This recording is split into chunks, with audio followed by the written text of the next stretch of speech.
وارث الانبیاء علماء دین ہے،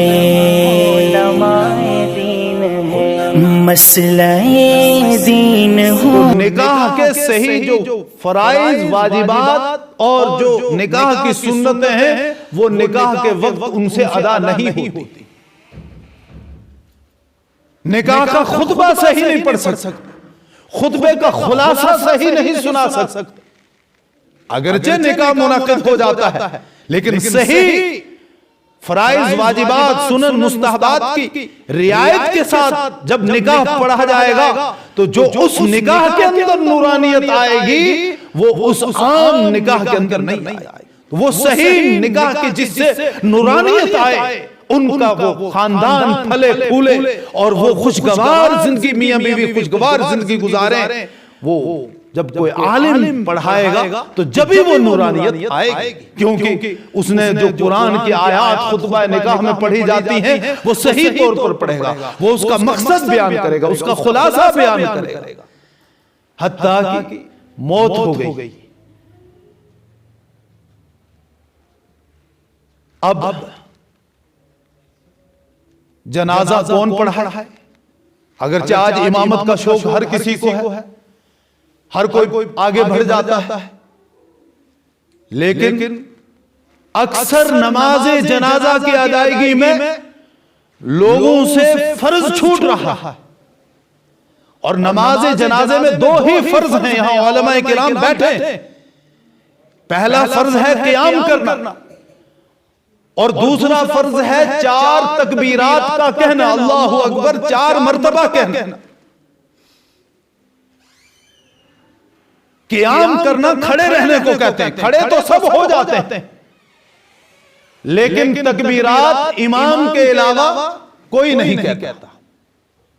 امام نے کہا اللہ اکبر تو سب نے ہاتھ اٹھائے، باندھ لیے، ثنا پڑھ لی۔ امام نے دوسری تکبیر کہی، درود شریف شروع کر دیا۔ امام نے تیسری تکبیر کہی، میت کے لیے دعائے مغفرت شروع کر دی۔ امام نے چوتھی تکبیر کہی، سلام پھیرا تو ہم نے بھی سلام پھیر دیا۔ جاؤ کسی بھی جید مفتی سے جا کر پوچھ لیجیے، یہاں ہمارے مفتی صاحب موجود ہیں، دیگر بھی علماء موجود، کہ جنازے میں صرف امام نے تکبیرات کہی، مقتدیوں نے تکبیرات نہیں کہی، تو کیا جنازہ ہوا یا نہیں ہوا؟ تو مفتی کی طرف سے یہی جواب ملے گا کہ جنہوں نے تکبیرات نہیں کہی، اگرچہ ثنا بھی پڑھی، درود بھی پڑھا، میت کے لیے دعائے مغفرت بھی کی، تو ان کو صف میں کھڑے رہنے کے علاوہ اور کوئی ثواب نہیں ملا، اس لیے کہ ان کا فرض چھوٹ گیا ہے۔ اور تکبیرات کا کہنا، 4 تکبیرات کا کہنا فرض ہے، اگر 4 میں سے ایک بھی چھوٹ جائے پھر بھی فرض ادا نہیں ہوا۔ اور یہ تکبیرات جس طرح امام کے لیے فرض ہے ویسے ہی مقتدیوں کے لیے بھی فرض ہے۔ فرق صرف اتنا ہے کہ امام جہرن کہے گا کہ پورا مجمع سن لے، اور مقتدی سرن اپنی زبان کو حرکت دے کر تکبیرات کہے گا، کم از کم اپنے کان سن لے۔ لیکن ہوتا یہ ہے کہ مقتدی چپ چاپ کھڑے رہتے ہیں، ثنا پڑھتے ہیں، درود پڑھتے ہیں، دعا پڑھتے ہیں، وہ سنت ہے، فرض نہیں ہے، لیکن تکبیر کا کہنا فرض ہے، فرض ہم سے چھوٹ رہا ہے۔ آخر یہ مسئلہ کون بتائے گا؟ جو عالم ہوگا، جس نے کسی مدرسے کے اندر پڑھا ہوگا۔ اور مولانا ذوالفقار نقشبندی نے تو یہاں تک لکھا ہے کہ کل حشر میں، آخرت میں، جب اہل جنت کے لیے فیصلہ ہو جائے گا کہ جاؤ جنت میں، جہنم والوں کو جہنم میں بھیج دیا جائے گا، اہل جنت کو جنت کی ساری نعمتوں کا مشاہدہ معائنہ کروایا جائے گا، ساری نعمتیں انہیں مل جائیں گی، تو اللہ رب العزت دریافت فرمائیں گے کہ کوئی چیز باقی تو نہیں رہ گئی، تو کہیں گے اللہ سب کچھ مل گیا ہے، اب ہمیں اور کس چیز کی ضرورت ہے؟ تو اللہ رب العزت فرمائیں گے نہیں، ابھی کچھ باقی کی۔ کہا کیا باقی ہے؟ کہا میں نہیں بتاؤں، تم اپنے علماء سے جا کر پوچھو، اس وقت بھی لوگ علماء کی طرف رجوع کریں گے اور علماء سے پوچھیں گے کہ اللہ رب العزت کی ساری جنت کی نعمتیں ہمیں مل گئی، اب کیا باقی رہا؟ تو علماء بتائیں گے کہ ابھی اللہ کا دیدار باقی۔ گویا کہ آخرت میں جنت کی تمام نعمتوں سے فیضیاب ہونے کے باوجود بھی ہم علماء سے بے نیاز نہیں ہو سکتے، وہاں بھی ہمیں علماء کی ضرورت پڑے گی۔ لہٰذا دین کا صحیح فہم و ادراک اگر پیدا کرنا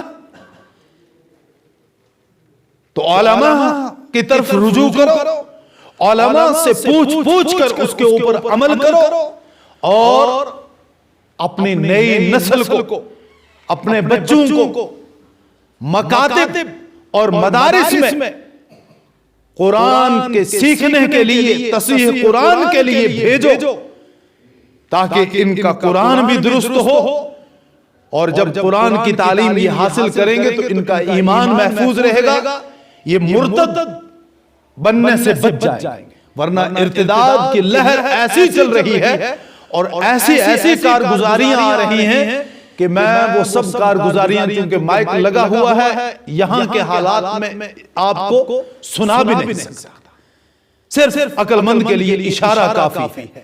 لہٰذا اپنا ذوق شوق پورا کرنا، اپنی خواہشات کی تکمیل کر لینا، اور اپنی منشا اور مرضی اور چاہت کے مطابق چند اعمال کر لینا، یہ دین نہیں ہے۔ اور اب تو بہت سارے لوگوں میں ایسا دیکھا، رات ہی ایک شخص کے ساتھ اچھے خاصے وہاں لوگ موجود تھے، تو ان کے ساتھ بات ہوئی، جب کسی کا انتقال ہو جائے تو تعزیت کے 3 دن، اور ان 3 دنوں میں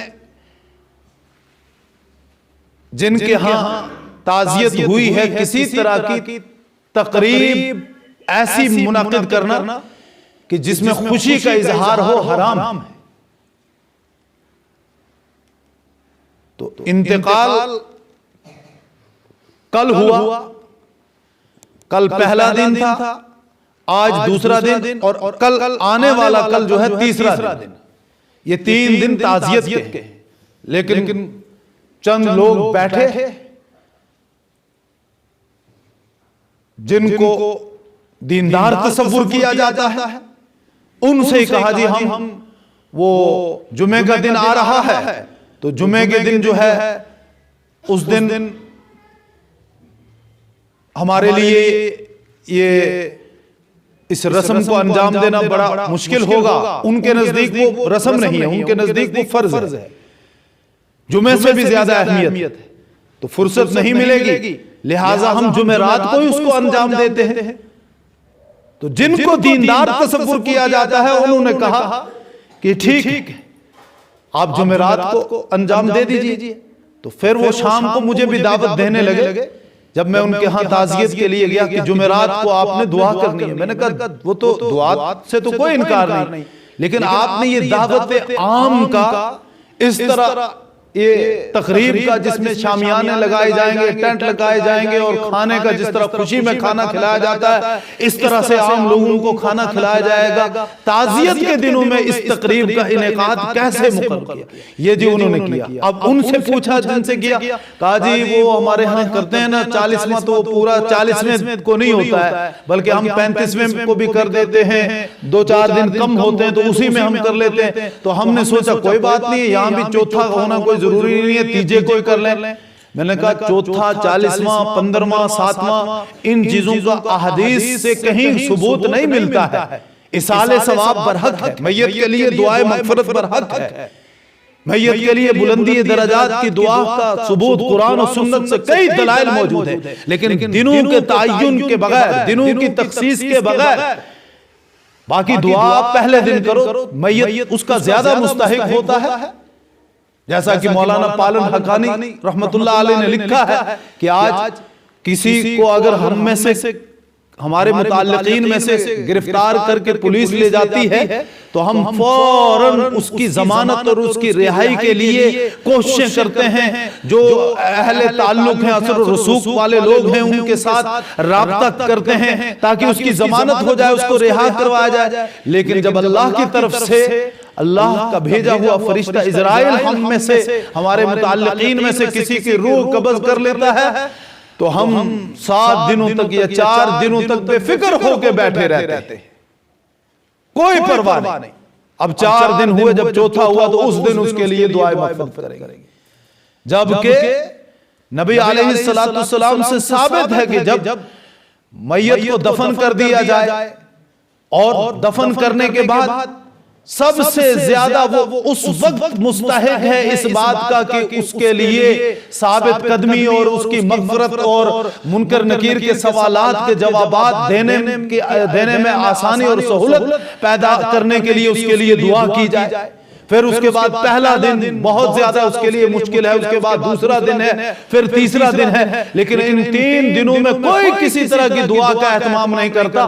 ہمارے علاقوں میں تو یہ ہوتا ہے کہ لوگ جمع ہوتے ہیں اور بیڑی، سگریٹ اور چلم جس کو حقہ کہتے ہیں اس کا دور چلتا ہے اور گپے ہانکتے ہیں اور بس مجلس برخاست کر دیتے ہیں. کہتے ہیں جی ہم نے جو ہے تعزیت کر لی. 3 دنوں تک یہی سلسلہ چلتا رہتا ہے، جبکہ ان 3 دنوں میں مرنے والا سب سے زیادہ اس چیز کا مستحق ہوتا ہے کہ اس کے لیے کچھ اصال ثواب کیا جائے اور اس کی روح کی تسکین کے لیے کچھ پڑھ کر، کچھ تلاوت کر کے، کچھ ذکر و اذکار کر کے، کچھ دعاؤں کا اہتمام کر کے اس کے لیے ثواب بھیجا جائے. وہ سب سے زیادہ اس کا منتظر رہتا ہے. لیکن افسوس کا مقام ہے اسے کوئی کرتا ہی نہیں اور 4 دنوں تک جو ہے انتظار چوتھے دن کرتے ہیں. لیکن اب انہوں نے جو ہے 3 دن جو ہے دعوت کے دعا کا کوئی انکار نہیں، لیکن اس طرح کی دعوت کرنا کہ جس میں عام لوگ آئیں اور اس گھر کے اندر کھانا کھائیں، یہ شرعاً ممنوع ہے، جائز نہیں ہے، کیونکہ وہ تعزیت کے دن ہے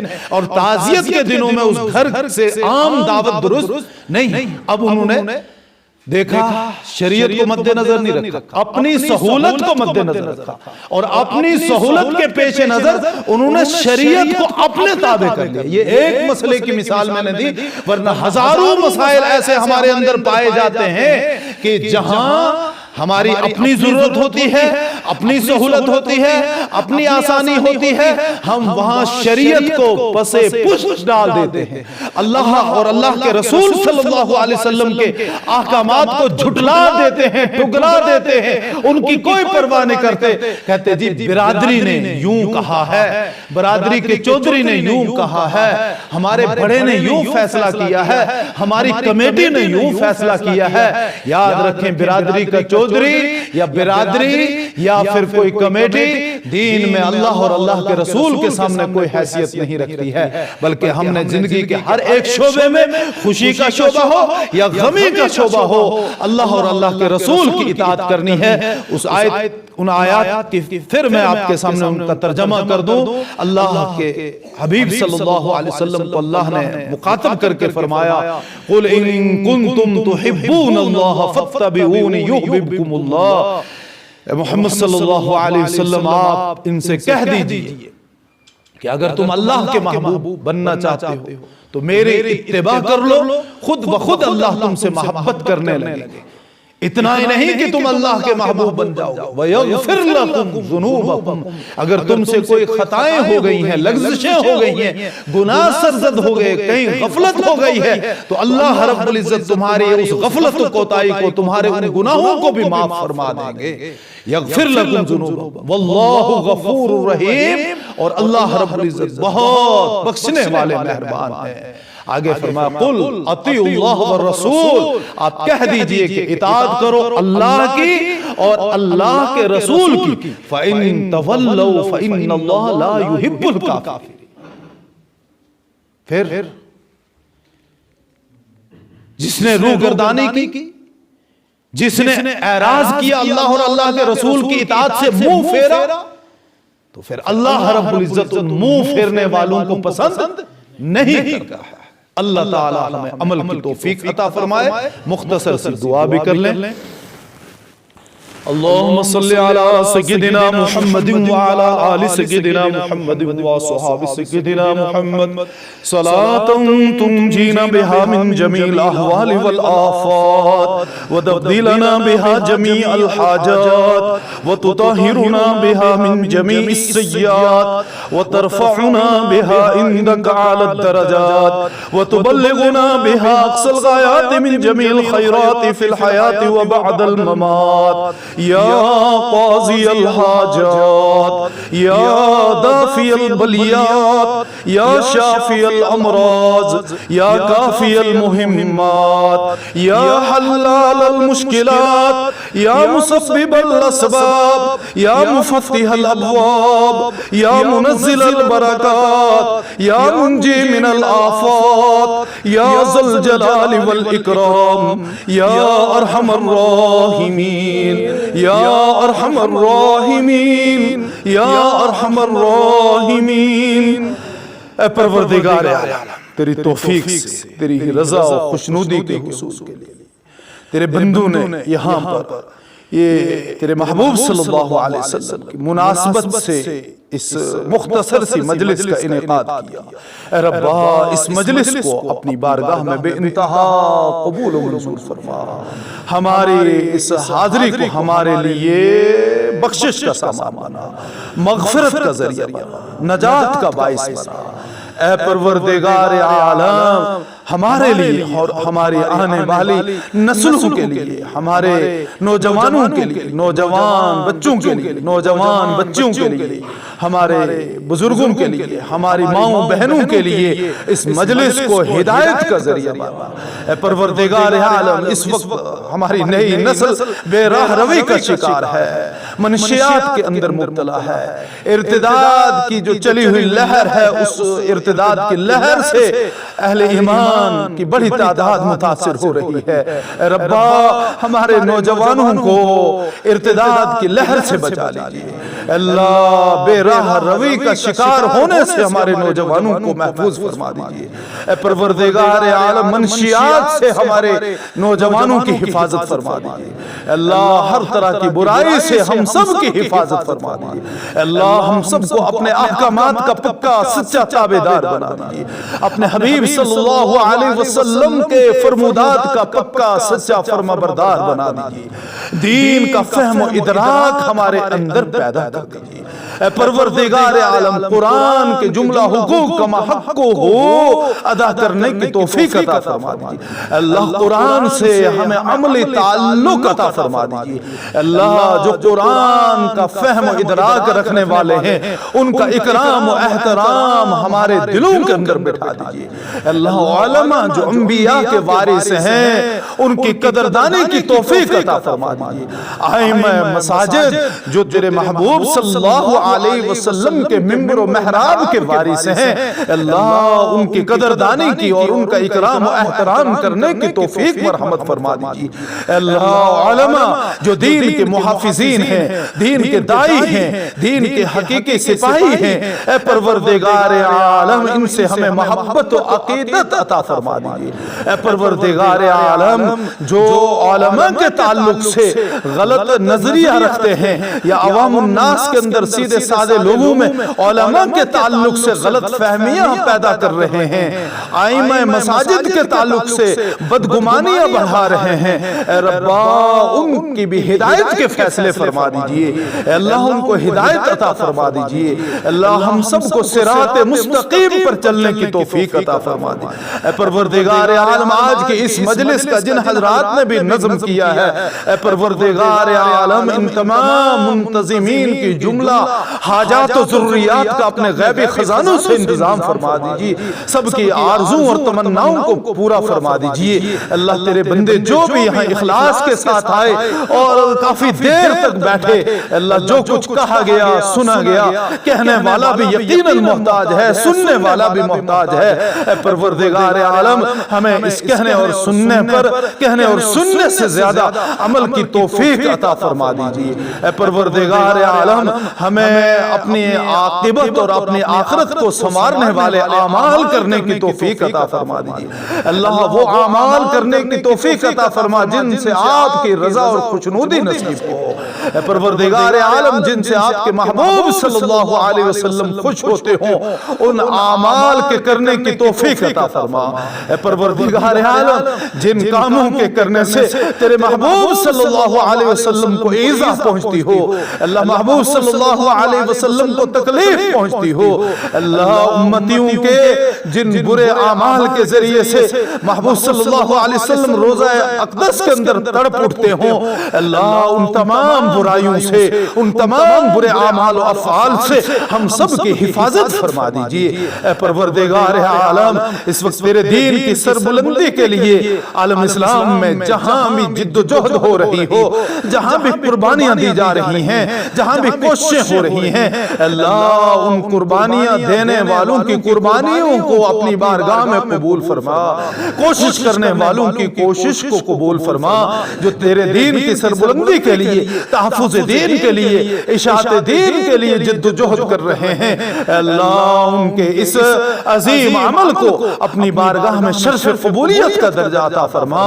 اللہ دین کو سربلندی عطا فرما، اہل ایمان کو فتح اور کامیابی سے ہمکنار فرما، اللہ دین کا غلبہ فرما، اللہ کلمے والوں کو غلبہ نصیب فرما۔ اے پروردگار عالم، جو کچھ ہم نے مانگا ہے وہ بھی عطا فرما، جو مانگنے سے رہ گیا ہے بنا مانگے اپنی شان کریمی اور شان رحیمی کے توسل سے عطا فرما۔ اللہ یہ مسجد تیرا گھر، اس کی تعمیر و ترقی میں جن لوگوں نے بھی حصہ لیا یا جو لے رہے ہیں، اے اللہ ان کو ہر اعتبار سے سرفراز فرما دے، دینی دنیاوی اعتبار سے ترقیات سے نواز دے۔ اے اللہ جن بزرگوں نے اس مسجد کے لیے قربانیاں دی اور وہ اس دنیا سے رخصت ہو چکے ہوں، یا حاضرین کے متعلقین محبین قرب و جوار کے رشتہ داروں قرابت داروں میں سے والدین و اساتذہ میں سے جو لوگ بھی فوت ہو چکے ہوں، تمام فوت شدگان کو اپنے جوار رحمت میں جگہ نصیب فرما۔